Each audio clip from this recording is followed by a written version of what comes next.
Hi friends, good afternoon. రేపు కాకరకాయ curry చేస్తున్నాను. చూడండి, పచ్చిమిర్చి నూనె వేసుకోవాలి ఫస్ట్. తర్వాత ఆనియన్స్, పచ్చిమిర్చి, కరివేపాకు, ఆవాలు, మెంతులు అన్నీ వేసుకోవాలి.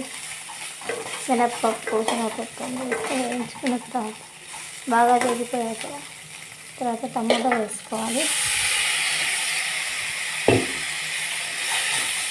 ఇలా కలుపుకొని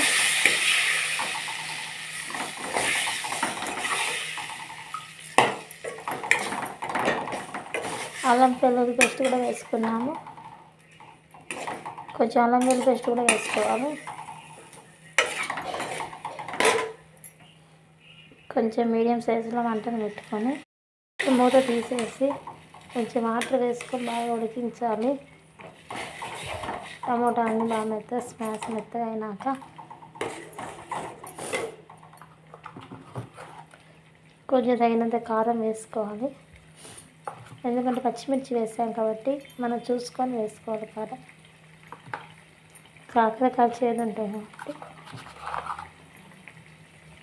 ఉప్పు వేసుకోవాలి.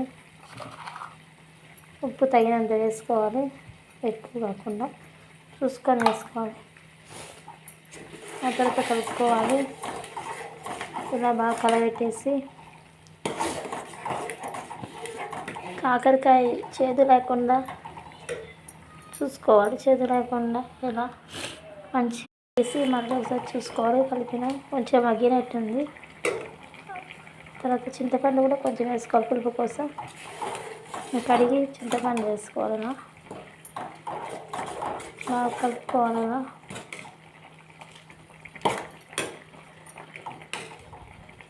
కొత్తిమీర, కరివేపాకు అన్నీ వేసుకున్నది బాగా మగ్గాలి.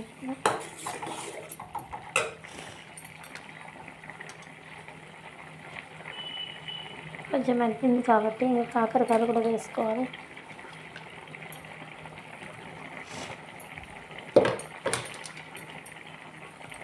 ఇలా వేసుకొని కలుపుకుంటూ ఉండాలి. కాకరకాయలు బాగా దీన్ని కారం పులుపు అంతా పట్టిందట్టు కూడా.